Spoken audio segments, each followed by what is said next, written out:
Okay, welcome back. So today we're going to go over the hinge pattern. So this is one of the areas where we feel like dancers often struggle to kind of get into the right positions. And to be fair, general population, everyone, the kind of hinge pattern is something that we don't naturally tend to do in day-to-day life. Like if you're picking something up from the floor, you normally just kind of round your back and just bend your knees and pick it up. So kind of squat pattern wise, people normally are okay kind of jumping into squat straight away. Whereas it is this hinge pattern where we are primarily targeting the kind of posterior chain. So your hamstrings, your glutes, your lower back, upper back, kind of calves, the muscles that are on the back side of your body. And a lot of stuff often goes a bit wry with pelvic tilts, kind of core connection, rib cage stuff. So going to go over a bunch of stuff like that today and talk through kind of the main movements of the hinge. So we're going to go over our RDLs, our deadlifts. We'll touch on stuff like kettlebell swings as well. And then we'll finish off with some hip thrusts. Those are kind of the four key hinge pattern things. Obviously there's lots of variations within that, but we'll kind of start off just going over the terms anterior and posterior pelvic tilt. So anterior tilt, imagine that your pelvis is like a bucket of water. An anterior tilt is where we tip that water forwards. And what happens, I guess, with that is we tend to lose loads of core connection, and we tend to kind of stick our bum out. So classic thing is, especially with dancers, is we tend to go into anterior tilt quite a fair bit. It's often where a lot of people naturally sit, and also tends to be more of a genetic thing as well. So just might be the type of pattern that you tend to fall into is kind of this feels comfortable for you, especially with kind of biological females as well. You tend to anterior tilt more because it opens up your hips for stuff like childbirth, but also like just equally, people fall into these patterns. Like I am such a sucker for an anterior pelvic tilt. Like I always have to remind myself to kind of level out the pelvis. But yes, anterior tilt, that's where we tilt the pelvis. It's almost like the lazier option as well. You don't have to turn on your abs, or it's like as you get lazier, you're more likely to kind of fall stick into your the bum anterior out. tilt. Yeah, exactly. Yeah. Anterior tilt, tilting the kind of bucket forwards. Posterior tilt, kind of the other way. So this is where we really kind of tuck the bum under. The kind of bucket is tilting backwards, I guess. That kind of is where we would round the lower back. Again, some people do naturally sit into that. So people, you will see kind of people, and you'll start noticing this a little bit more, that where people will either kind of sit back and really tuck their bum under, or they'll kind of tilt forwards and kind of stick their bum out. And of course, we want a nice neutral pelvis, and actually figuring that out through the hinge pattern is quite hard to do. So what we'll do to kind of start is actually just learning. Kind of learning and getting a bit of tactile feedback of moving our pelvis around. The first exercise we're just going to look at is just understanding what this pelvic tilt kind of means. So a neutral pelvis, you will have a slight arch in your lower back. That's completely normal. Your lumbar spine does curve. So when we're lying on the floor, we will have kind of our bum on the floor here. Then we should be able to get like a piece of paper or something kind of underneath the arch of our back and the floor. And then kind of mid-back, of course, will be on the floor too. So this is a really nice kind of neutral position. Often it's quite easy to find this position. And now we can play around with just tilting our pelvis and getting used to what that feels like. So if we go into a posterior tilt first, so that is where we tuck the bum under. Darcy will show what this looks like. This is where we're flattening the back against the floor. You can almost you'll know because your bum will literally come off if you go all the way. Yeah, exactly. So if you really tilt and tuck that tailbone, that's often a cue that you'll hear a lot in Pilates and yoga and that kind of stuff, is tuck your tailbone. And what that is indicating is a posterior tilt of the pelvis. So as you can see, we kind of really tuck that bum under, the bum can come up, we're condensing the core. We're almost minimizing as well the distance between our rib cage and our pelvis. So if you really posterior tilt, these 2 points come closer together. If you can just, in your own time, have a little play around with going from that neutral position into that posterior tilt. And then the anterior tilt will go the other way. So Darcy will show what that looks like. That's here where we're really arching that back. We're dumping that pelvis forwards. We've lost this kind of rib connection here. We've expanded the ribs out so much, and our pelvis is in that anterior tilt. So in your own time, you can just have a little play around with feeling what that anterior to posterior tilt feels like. You'll feel that pressure from the floor as well. You'll feel your lower back pressing into the floor and then coming up off of the floor. And you'll find that kind of nice neutral position as well between that arch, that tuck under, and then that nice neutral place. So the RDL pattern, Romanian deadlift. This is probably the exercise in the gym that is performed wrong the most often. So we're going to go over it today. In our previous video, when we looked at some kind of knee pain stuff, we talked about this feeling of rib cage down, and that's one of the things that I think dancers really struggle with. Is we're always taught to kind of chest up, all this kind of stuff, but then it results in us kind of sitting into our lower back quite a fair bit. So you can still have a really nice posture, but keeping this kind of rib cage down. So as I said before, where our sternum kind of finishes and your ribs start to flare out, it's the feeling of pulling that down, which helps keep your trunk nice and activated and your core nice and engaged. And even just doing that, you can really feel those top kind of couple of abs engaging. And that's something that as we hinge over, we really want to keep in mind, because what often happens with this hinge pattern, as we'll kind of show, is that we end up sticking the bum out, and that's just not the position. So with our hinges, as Darcy will show, let's do a kind of wrong variation first, so where we just stick in the bum out. We want our pelvis to translate backwards, so we want the hips to kind of come back, but what we don't want is this overarching of the lower back. So if we just kind of pause here, we can see that we've got such a big arch in the lower back, and our pelvis has shifted backwards, absolutely, and you will feel a stretch through your hamstrings and glutes in this position, but we're just not loading up the hamstrings and glutes effectively. We're putting so much more pressure through the lower back, and we've kind of lost core connection. So you're going to have to use so much of your back to come up again as well, aren't you? Yeah, exactly. So and that's often why people really get that kind of niggly back pain when they're doing deadlifts and RDLs. So what we actually want to think about, if we just kind of go straight back to basics, when we're doing any kind of hinge pattern stuff, we want our feet to be pretty much directly underneath our hips. So squats, we can tend to be slightly wider. Hinges is quite nice to be, directly underneath hips. We always want to think about the bar or the dumbbells or the kettlebell to be over our midfoot. So when you're hinging over, you don't want that bar coming out in front of you.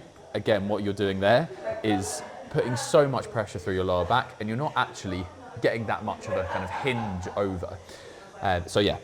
Bar weight over the midfoot, that would be ideal. Grip wise, kind of just outside of shoulder width. We don't need to overthink that too much. Using our upper back and our lats to really pull that bar in towards you.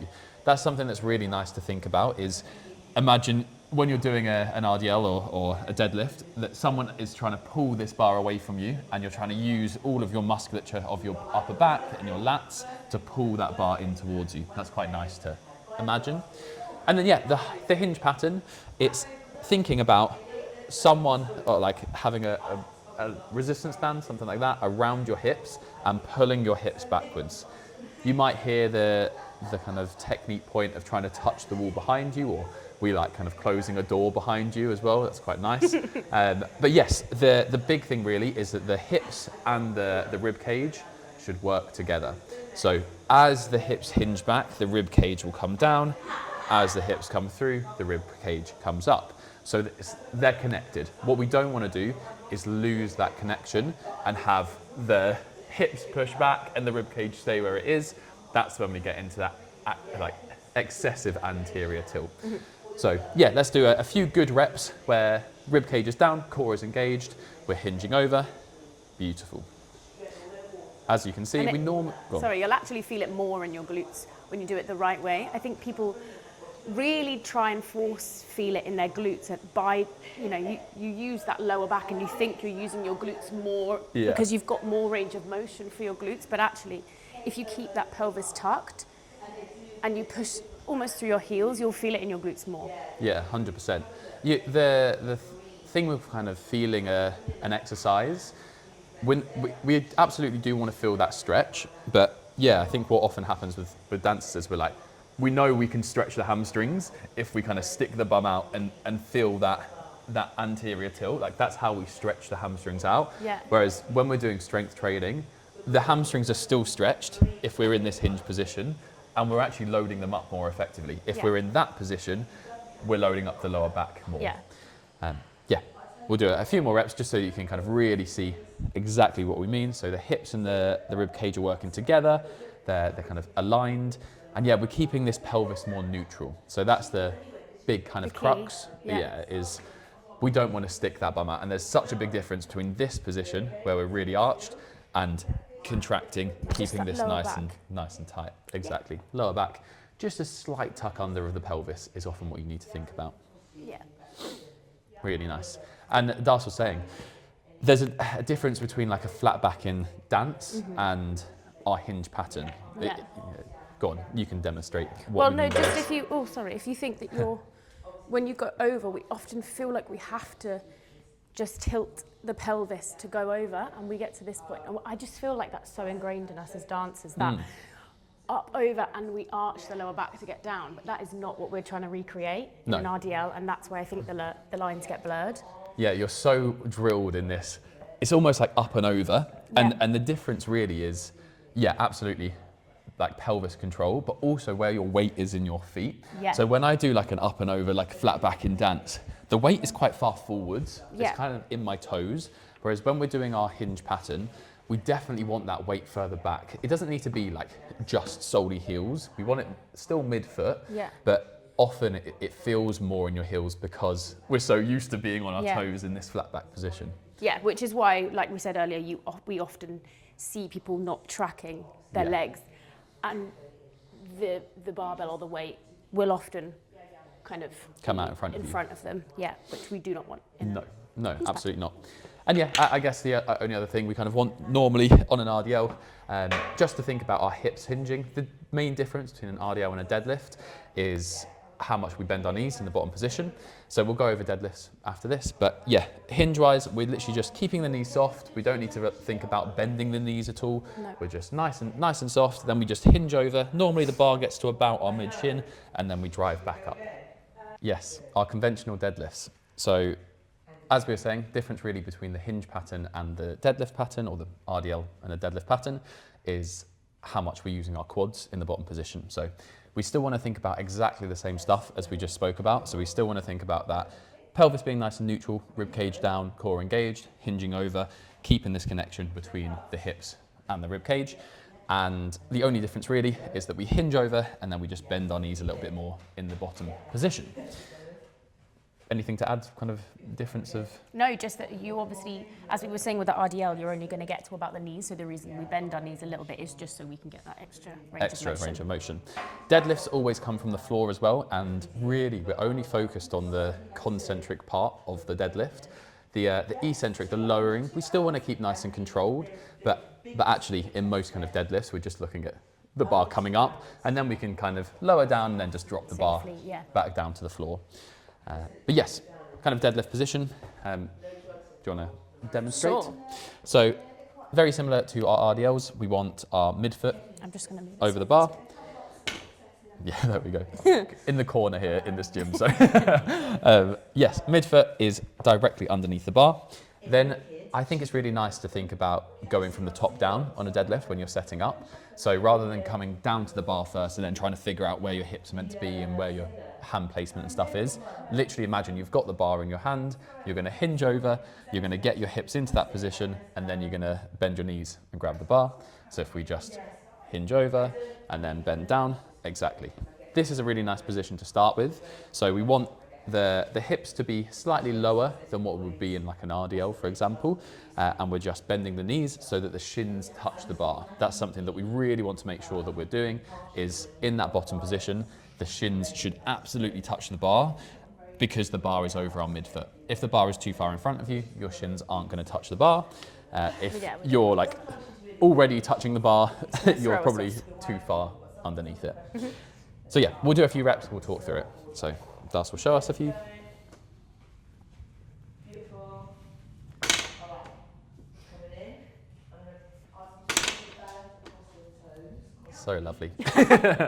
So heavy for you. Yes, so midfoot under the bar, we bend the shins or bend the knees so the shins touch the bar. And then the thing to think about is the first pull, so we kind of break the pull up into two main sections really. First bit of the pull is from the floor up to your knees.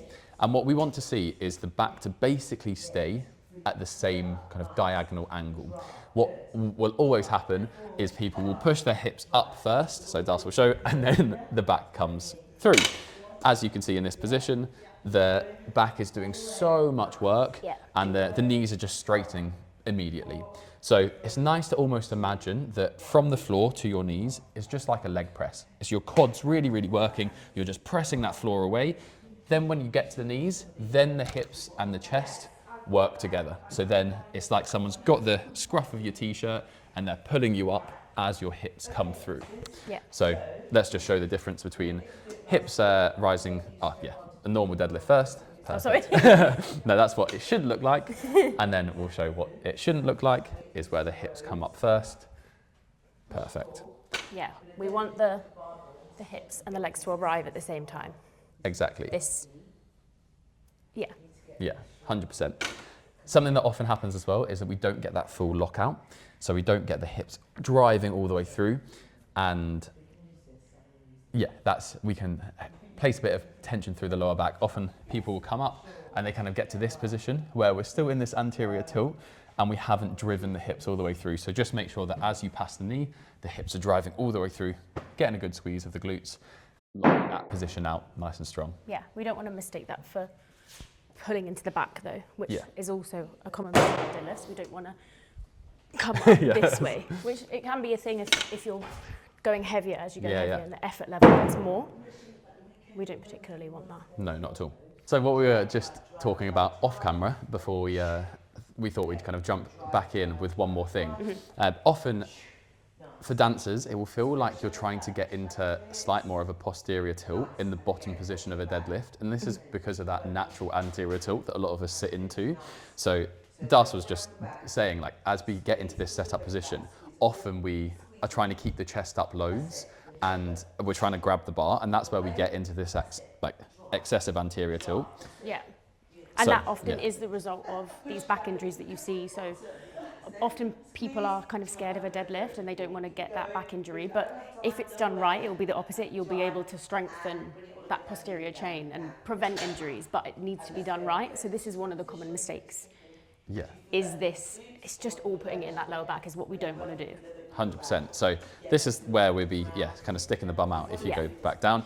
And so when you're in this position, if you know that you are prone to that anterior tilt, just think about this tilt of the pelvis underneath. And it might feel like you're rounding your spine, but you're really not. You're just kind of pulling yourself into position. Yeah. I guess to add to that, pulling the slack out of the bar can really, really help with this. So the slack of the bar is that kind of sound. It's the little inch or two between the inch or two, less than an millimeter between the bar and the weight plate, which is this kind of clinky sound. And we can use that to pull us into position. So, and kind of get your pelvis set in the right position as well. So if Darcy kind of just hinges over and comes down to the bar, then we can use this bit of slack to kind of get it nice and tight, create some more tension, engage the core and sort the pelvis out. Another thing to think about is your breathing and bracing. So when you're in that bottom position, really think about expanding your core, breathing 360 degrees. That's what we like to think about. So it's not just expanding the front of your core and breathing into your belly. It's also breathing into your back, breathing into your sides. I really feel it here. Yeah, like a full corset. Imagine it's like a corset on you. You're breathing 360 degrees and then we hold that breath. And that's super, super important on something like this. That intra-abdominal pressure is what's going to help protect your lower back as well. Look at that beautiful deadlift. So this is our kettlebell swing. Again, another hinge pattern. And again, another exercise that often you'll see people doing wrong.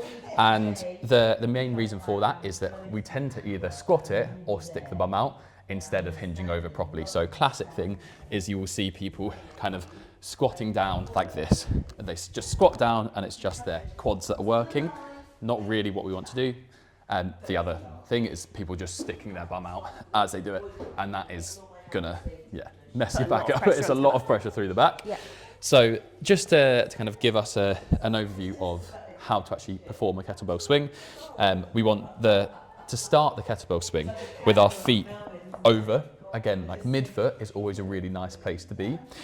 Then you're going to hinge over, so pull the hips back. Obviously, there's lots of different variations. You can do straight arm stuff. I'm going to whack you with a kettlebell. Straight arm, I quite like bending my arms. It means that I can really get the power from the hips, and I don't think about using my shoulders too much. Obviously, there's like American kettlebell swings that go up overhead as well. We'll just look at the bog standard kettlebell swing here. And yes, we want to think about all of this power coming from our hips. It's literally like we're driving the hips through. It's a hip thrust, isn't it? It's a hip thrust. It's the same thing, but you're just stood up. Yeah, exactly the same as a hip thrust, driving the hips through. And yeah, we're trying to get all of the momentum onto the kettlebell just from our hips. We're not trying to use our arms, we're not trying to use our shoulders. So I'll show you kind of a few reps. What you want to do, swing the kettlebell underneath you to start, and then drive up. Hinge, drive, hinge, drive, hinge, drive. So my shoulders are doing nothing. All they're doing is holding this kettlebell, and then I hinge over, then I drive. All of that momentum from my hips goes straight onto that kettlebell, swings out in front. We're not doing any of this, like lifting up with the kettlebell. Even if we do it with straight arms, we want to wait, hinge, drive up, like so. So we're not getting any lift with the arms. Yeah, just all comes from the hips. Yep. Wait for the kettlebell to kind of come underneath you, then you hinge, then you drive, the momentum will pull you forwards. Yeah, I think it's good to think of it as all of the movement is a forward movement, because a lot of the time you can get kind of caught up in the back as well. Yeah. And it's not about how far you can get the kettlebell back. It's not a swinging. If you think of it as an explosive movement going forwards, I think that will help with the mental. Yeah, kind of mentality, I guess. Or the imagery, Yes. the imagery. Yeah, so hinging over, make sure you're using your glutes. It's really, like the kettlebell swing is a really aggressive movement. Yeah. And it is really like, Explosive. squeeze your glutes Yeah. as much as you can, drive the hips through. Don't be It's slow not with the glutes. Yeah, it's not like a... Like a seesaw. Yeah, it's not like a seesaw. You don't it's want to like, be like, it's not like this. Do you know what I mean? Yeah. Which I see a lot of, that's what I see on a lot of people, is it's not this movement.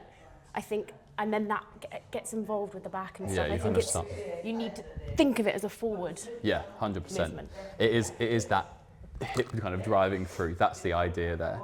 And yeah, it's just building the power through the hamstrings and glutes rather than your lower back taking over and trying to do weird things and your shoulders taking over.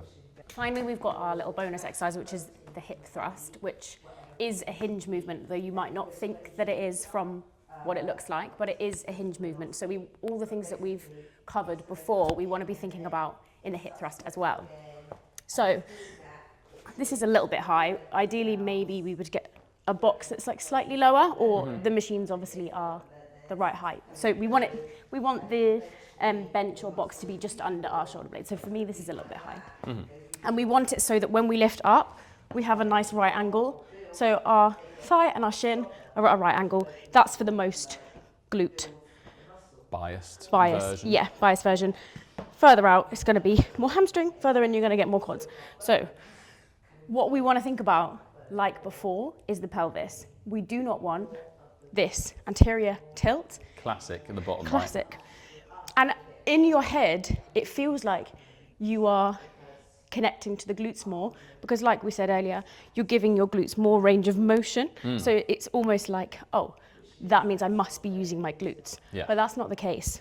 You're actually going to get more lower back action than we want. Yes. And we want to prevent any injury, and we want to look after our lower back. lower back. What we don't want to do in this position is that excessive anterior tilt. We want to keep that pelvis neutral, like we were doing earlier, like on the floor, feeling that tuck, and we want to be pushing from here. You've got a good analogy, haven't you? Yeah, we like to think about, I was talking to a client the other day and kind of made this up on the spot, but it's really what I imagine is this feeling of, imagine like you've got a broomstick, let's say, or a long Let's all stick. hold our broomsticks. And you've got like the bottom hand is on your pelvis, top hand is kind of on your chest or your sternum, and this is like a solid piece of wood or metal or whatever you want it to be. And what we don't want to do on a hip thrust, on an RDL deadlift, any hinge pattern, is try and bend this. So often, yeah, if you're bending and opening up as you kind of hinge over, you're opening up the kind of hands, you're kind of trying to bend that stick. Whereas what we want to do is keep that stick nice and tight, and all it is hinging over. And as you can see, we keep that connection between these 2 points, and we don't separate them at all. So yeah, this is what a nice kind of... It's more on the way down for this, but we don't want to bend here. Yeah. Yeah. 100%. We don't want to do... We'll show you kind of a few bad reps where the pelvis is moving around loads as we come down, and then you're really tucking it under to bring you up. You're going to get some glute connection, but you are just going to be placing so much tension through the lower back if you do that. So Das will now show us what it should look like, where the chest and the hips are working together. I think that is something, again, that people often really overlook, is the chest has to come forwards because we are hinging and these two things are connected. Yeah. Often if you try and keep your chest up, you're going to go into that arch of the lower back. Yeah. Yeah, that's kind of our hip thrust. That's our pelvic kind of positioning, keeping that neutral position. Yeah, thinking of this point where your back meets the box or the bench as a kind of lever point. Yeah, like an anchor point. Yeah, an anchor. It's not. Yeah. We want to be literally hinging from that point where your back meets the box. 100%. Yeah.